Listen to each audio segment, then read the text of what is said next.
All right. Hi, listeners. Welcome back to the Absolutely ADHD podcast. Season 2. Woo! Season 2. This is funny. Sam and I were just cracking up because for the first time, so we're putting this on YouTube for like season 2, like this revamp, and we're going to also put them on YouTube. But doing video adds a whole like another level to this of like. I got on the camera and she goes, "Are you okay?" And I was like, "Is this because you don't like my hair?" And to be fair, I didn't love my hair today either. But I've decided to just show up as myself. I'm going to try for sure. You're beautiful. But we literally say this every podcast. If we were perfect, we have no business hosting this podcast. None. Get him out of here. Like, no Get one. them out. We want good hosts when you can have 2 realistic hosts. Yeah, exactly.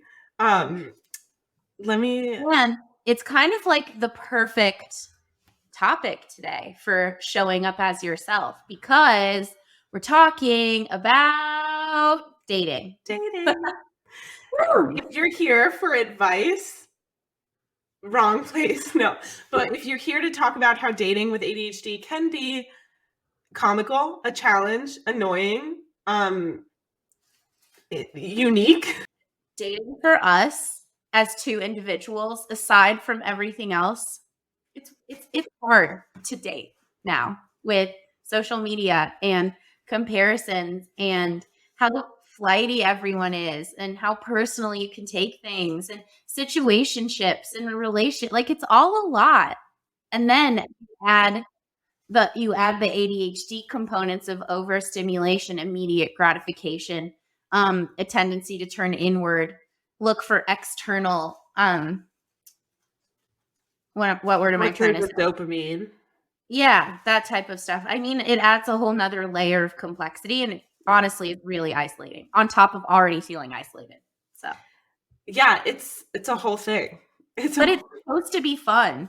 Isn't that crazy? That's the thing that's wild. Like, this is supposed to be enjoyable. Well, it's really difficult, like with dating, because there's all these things that I think a lot of us feel like we should explain, share off the bat, but then it's also like, but then are we oversharing? Are we explaining too much? But it's also like you want people to understand where you're coming from. And like if we're working on things or like learning about things as we go, and that's an ongoing part of our life, like the people we're dating like should know about that, Totally. It's like at what point, how much. And you and I operate on such different extremes with this. You have a tendency to tell them all everything in the first, not everything, but explain where you're at. And I have a tendency, I'm so nervous that it's not going to go well that I hide this stuff and then I ghost. And it's not good. Like it's terrible behavior. And that's only when I have the upper hand. When I'm not controlling the situation, I then go home and I overthink and I wonder, are they going to text me? Are they not? Blah, blah, blah. I mean, so I'm not necessarily doing any of this right either. And I'm actually hoping that this episode will help me get some clarity. Well, to go back, like what you were saying with me with like putting it all out there. Yeah. The reason I do this is because like after years of like how frustrating dating is, I'm like, you know what? Like no secrets. I'm not going to like waste my time. Like I just want to put it all out there. This is me. This is what I'm like let me know now. If so that we don't waste anyone's time because it's exhausting. Like it is so exhausting. And everyone deals with it differently. Like we deal with it differently, And I'm so inclined to say like, that's so good. But at the same time, do you think that you're operating from a scarcity mindset? Like you're trying to make sure that you don't get hurt. So you put out all of the things that someone could not like up front so that you know when you're gonna get hurt. Do you know what I mean? Well, that's so valid. And I guess I don't gather like all the like bad things and like just drop it. But I'm honest with things that I'm working through or things like that. But yeah, it's hard. So I asked followers on my Instagram, how does ADHD affect your dating experiences? And so I saved some of the really like the ones that I got a lot of. And the ones that I think me and you will, scream, cry over, if you will. Okay, well, this one is kind of what we were talking about, like having no filter, blurting things out, and then overthinking about it later. I feel like that's a twofold issue. Totally. And for me, it's not so much the blurting out that is the, like, I'll overthink even if I didn't say something. Do you Yeah. know what I mean? I overthink, should I have said that? Should I not have said that? Should I have said it differently? Like maybe if this situation were different, it would have turned out, you know what I mean? And the Yeah. only solace that I've gotten from that, and I know this because I've lived it, is that the right people, they don't care. Like it doesn't, for them, it's not like, oh my God, why did she say that? You know, Totally. and I've had successful relationships and, you know, even not romantically, just with friends and stuff. Friend dating is a Yeah. real thing too. Um, the right people don't care. And Yeah. breaking that habit of overthinking is like, we can't, there's not a quick fix to that. There's not something that Alana and I can tell anyone that's going to stop that. It's just discipline. And that goes into also like that feeling of being like too much that I think Mhm. is so common in this community. Mhm. Like the feeling of either like being annoying or like I know like I feel that way when I'm like talking about something like I'm super passionate about, there's like there's a million things I really care about that I can't just share. Like I have to have I have a strong opinion. I have a lot to say about it. And then after I'm like, does this person think I'm crazy? Like, is that too much? Is that annoying? All that stuff. And like you said, like I think for the right person, it'll never be too much, and that's something I try and remind myself. I Um, mean, if you tell me about dating every time I go to you and I'm like, I hate this, I hate this, I hate this. And you're like, you have to start dating for you. Like, yeah. this is literally only about me. It is not Mhm. about, it's not even about the person I'm on a date with, to be honest. I mean, in a practical sense, yes, it is. It's an equal 50-50 experience. But in the whole scheme of life, this is literally only about me.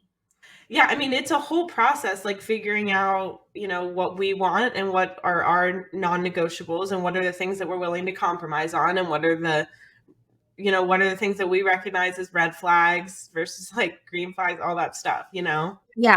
And I think a lot of the time going back, will probably actually be more helpful than just lamenting. You need to take a second before you go on a date, even if it's the chillest of dates, like you're just going to watch a movie, or even if it's not even a date and it's like a situationship thing. You need to remind yourself of your priorities and who you are and where you stand and what you're going to do if this happens and what you're not going to do. Because I find if I have a plan in place, I have less tendency to spiral.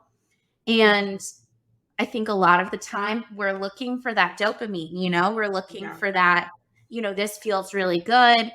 I get rewarded when I do this, so I'm going to do more of this. And you can't trust yourself when you're in that frame of mind, when you're knee deep in the date and it's going really well, or if it's going really bad. So I think it's good to have a moment before you go in to just center yourself. That's so true. And like think about alternatives and like if you don't feel like you're interested, like what to do if you do, all that stuff.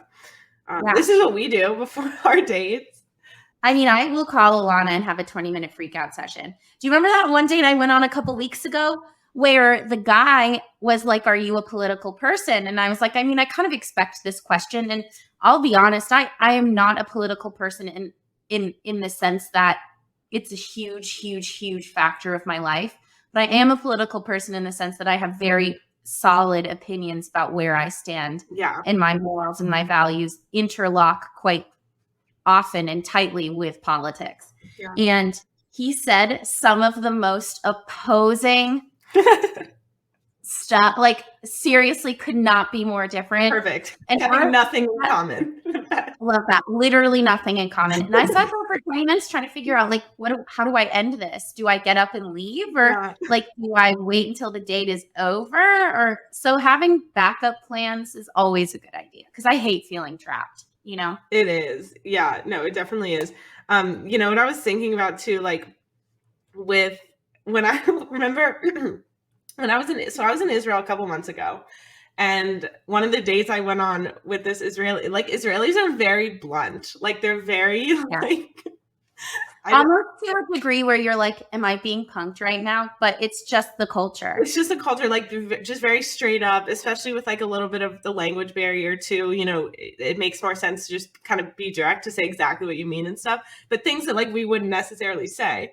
And so I was on the date with this guy, and I had, you know how I ask questions a lot sometimes. I'm like, I forget, did I ask you this? And then I like, oh, I do that all the yeah, time. because I forget, you know.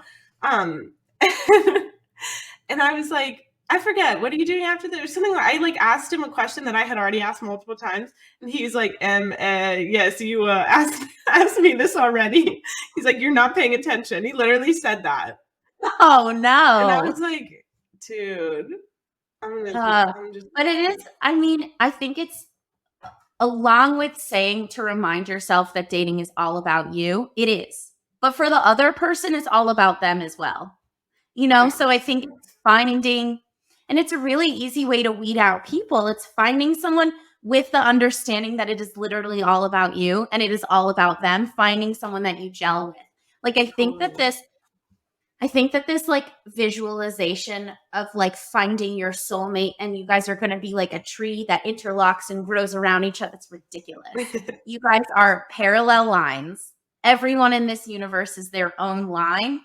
And the best types of relationships are people that run alongside each other. Like, you never really touch each other. You don't influence the way one person is going, you know? And I think that's why our friendship is so successful and strong.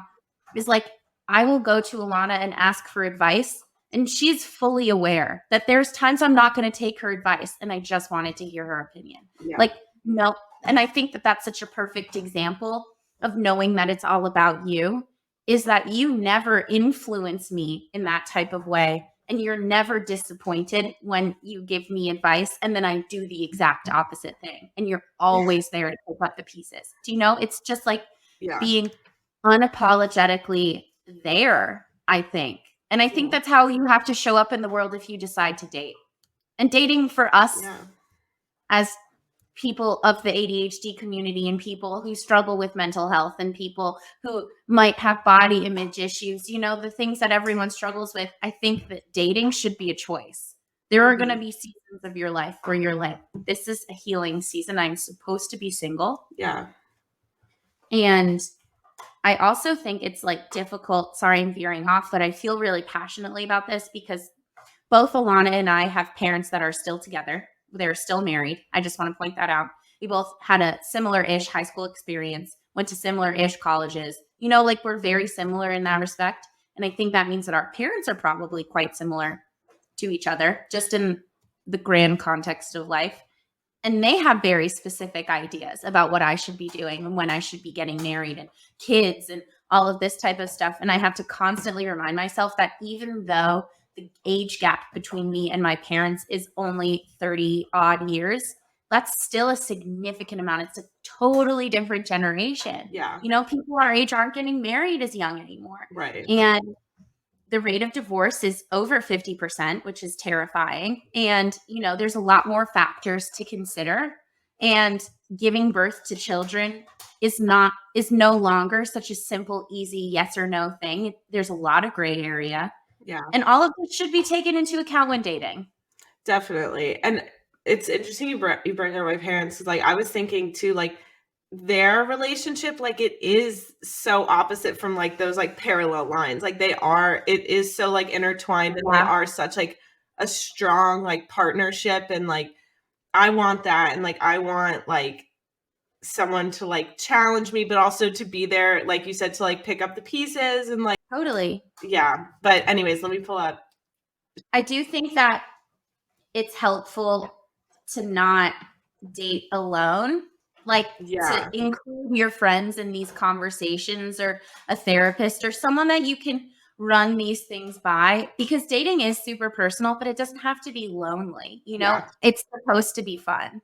It's supposed to be fun. That's the thing. We have to remind ourselves of this literally every time we go on a date. Like, this is supposed to be fun. 100%. This is the thing. I say this to you too. Like, even when we're going into a date and we don't know if it's going to just be a complete waste of time, we deserve to like go out and have a nice evening with someone whose company we enjoy. Like, regardless of like the future of like this person, or like, we deserve to go out and have a nice date. And like sometimes it feels like that's so impossible. And yeah.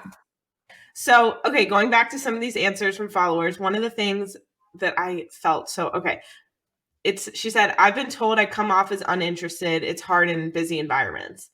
I feel this one so much. Like if I'm in a crowded bar, a crowded restaurant, I will sit there and try so hard to just hear what that person is saying.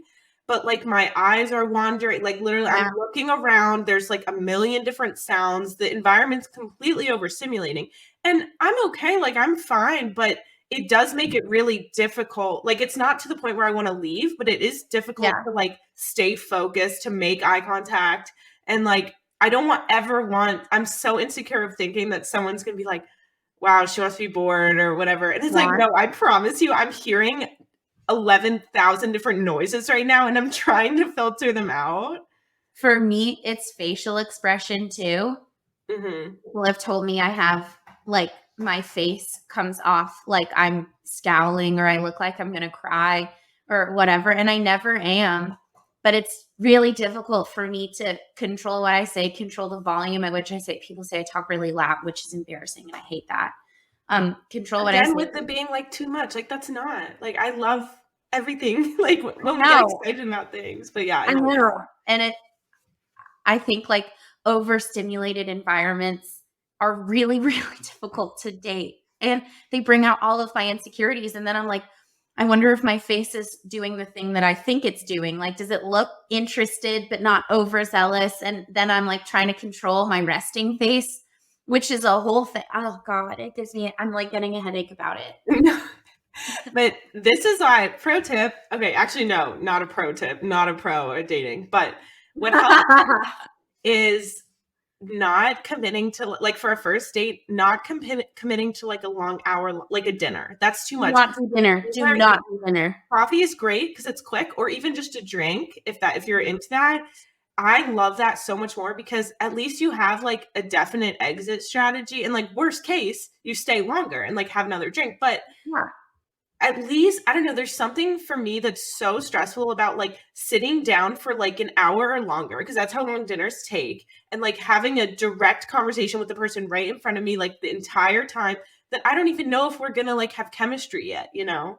And what if they don't like the way I eat?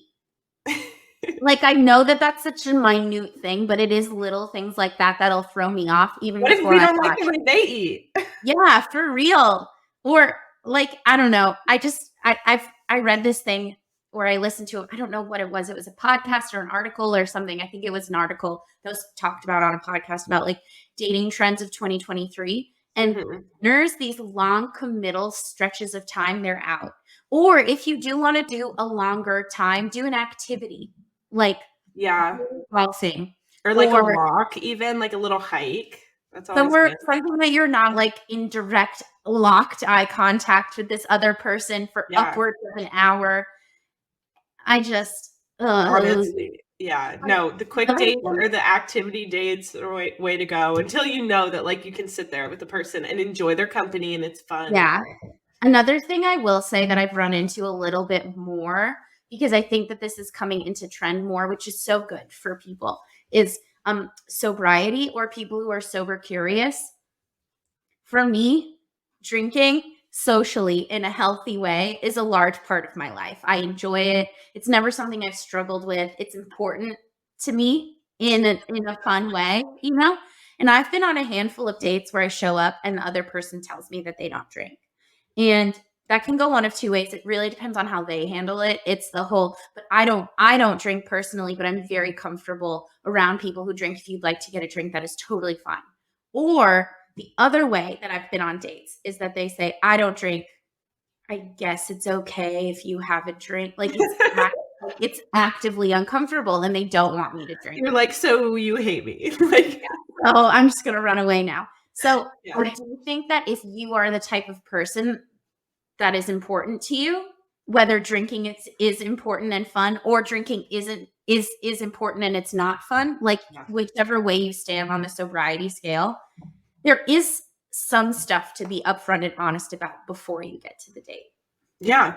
Definitely. It just kind of like gets it out of the way or makes it a little bit Being easier. in large, crowded situations that's really loud makes it difficult to hear, difficult to understand, difficult to focus. That is definitely something to be upfront about before you get there. I Totally. will look up the place that we're going and I will look up the menu and I won't like figure out what I'm going to get, but I'll make sure that I understand the layout, where to park.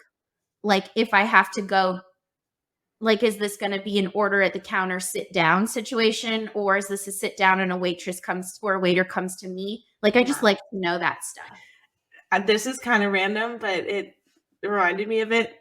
The worst, like 30 seconds or however long, it's like when you know, like you're waiting right before the person gets there. Like literally seconds before that's actually like my own personal like, and I'm not even like, even if I'm not that nervous for the date, there's just, especially with the dating apps, like when you haven't met the person and it's just like right before.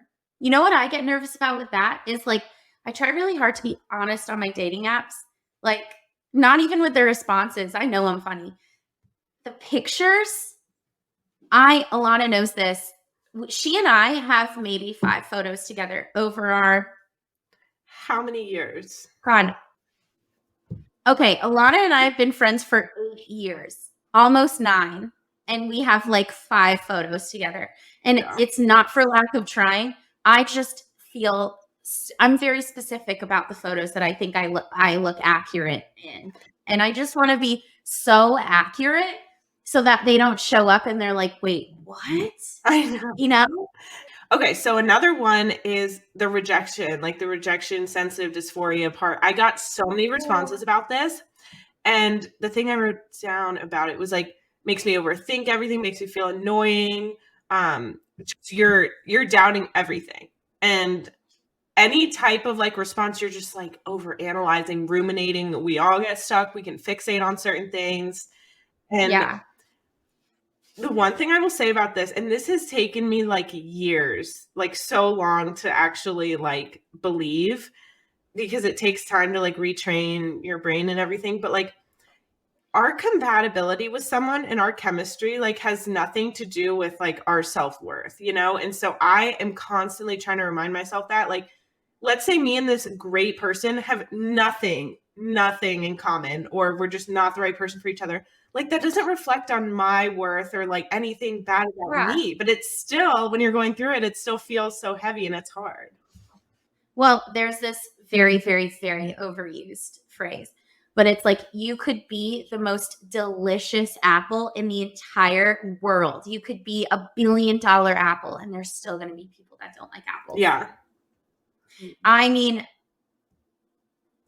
I've been rejected countless times on a superficial level. It's just part of the game.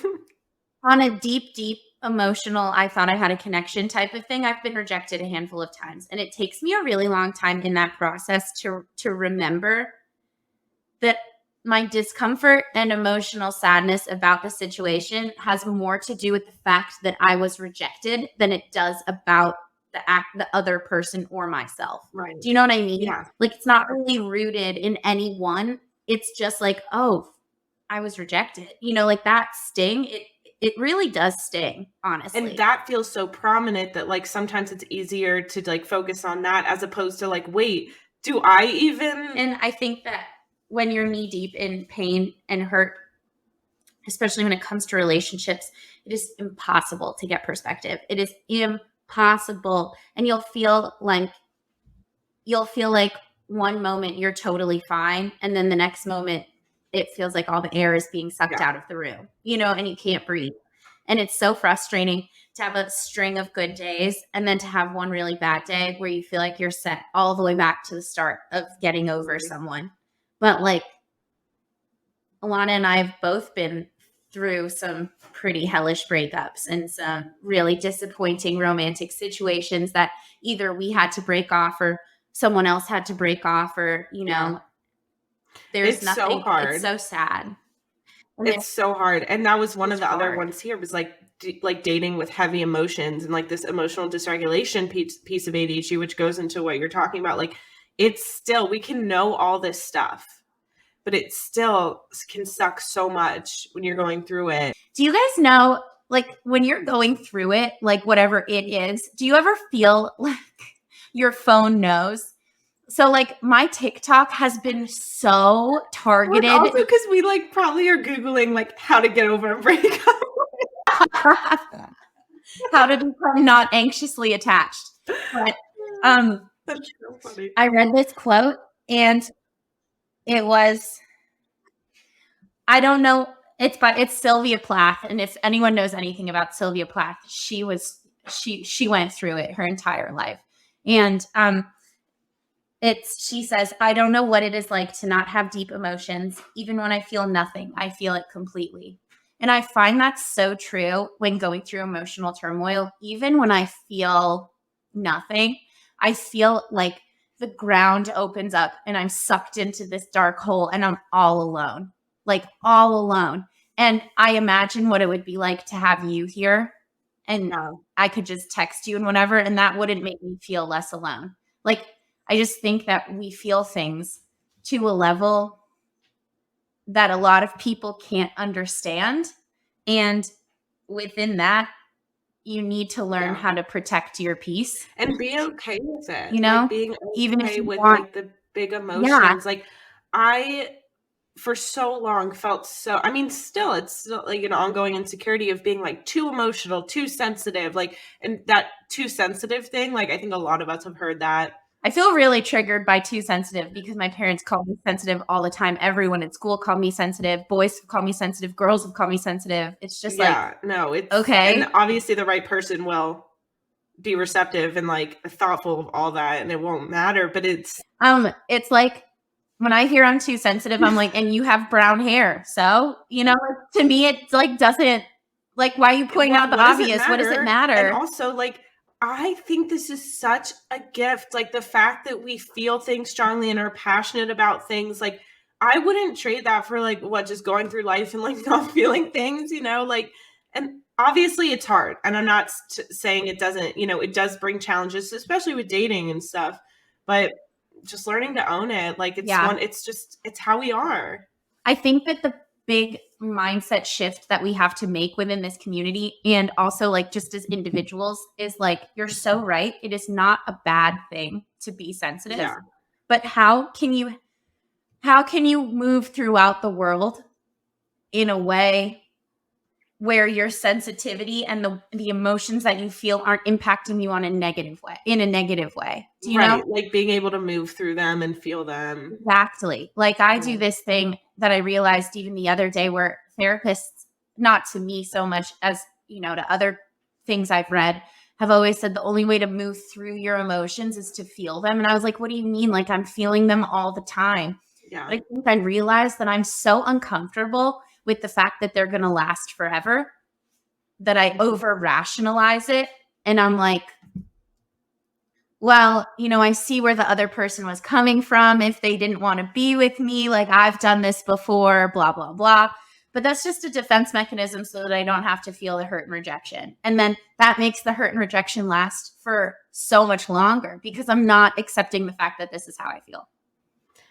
This piece of like the dealing with our emotions and working through them, it's so significant. And like the one thing that I constantly remind myself, and you do this to me too, you remind me of this. You're like it will not always feel as heavy as it feels right now. And like I have to remind myself all the time, I'm like, in this moment, this feels probably 10 times more than it will in an hour, in a day, whatever. But I think that's part of the like emotional dysregulation is like just feeling it so strongly and it taking over and not being able to see anything else. And it's difficult. And this is why I want to like share this stuff like with the people. Like I can't imagine, like I wouldn't be able to date someone for a day without them knowing that like sometimes like I get overwhelmed and this is like what I do, and I want to cancel all my plans for the rest of the week, but then I'll end up being fine and not needing to cancel anything. Yeah. Like, it's just how it goes, and obviously I'm working on this stuff, but we all are, If I can give one recommendation of a mindfulness thing before we go, if you have not watched Stutz on Netflix, please, please, please, please, please do. It is incredible. It's an interview with Jonah Hill's therapist he actually mentions this. there is never a bad thing that is going to happen if you meet someone out for coffee or a drink or a meal. It might not go very well. You might not want to be there. You might realize that you're two totally different people, but you will get something out of it. And it is human connection. And in my opinion, that is, people always ask, what's the point of life? The point of life is to meet and to love and to heal through other people. Like, even if it goes terribly, you just call your best friend and like laugh about it. Yeah. And now you have something to actually write a book about. People love funny people. And the times I am my funniest is in situational humor. So, okay, that is what we will close off on, guys. Sam, we've traveled a lot together. Like we said, we've been friends for years. Sam is the most smooth, flirting person I've ever heard. I mean, obviously, you can tell the way I'm saying that. Like, I clearly can't make words into something, but. Like, I can't explain, like, when Sam opens her mouth in, like, dating situations, like, the most amazing things just come out. She's so funny and smooth. Like, I need you to give me that. And obviously, it's just a personality thing. Like, I'm not, like... It's like my brain shuts off. I can't explain it. Do find yourself a friend that's pretty smooth because it's fun. It makes it way easier for the one who doesn't talk as well. Never need flirting tips. I'm not so good over text, but in person, I got you. Yeah. Seriously, honestly, we should just do like flirting tips from Sam. Flirting tips from Sam. It will go nowhere. And you guys will end up making a lot of friends. Just a lot of friends. I give off friend vibes. But that's hilarious. I will definitely do another episode on this, going over some other things that you guys responded to that question. Yeah. We should talk about relationships. Like, there's so many things we could talk about in this realm of things. So thank you guys for listening. Yeah, thank you. This was fun for us. I feel like this is a good one. Yeah, this is fun. All right. Thank you guys for listening. And if you feel like checking us out on YouTube, please do that. Yeah. I guess there's a whole video of us being weird. So there you go. All right. Bye, everyone. Bye, guys. Have a good week.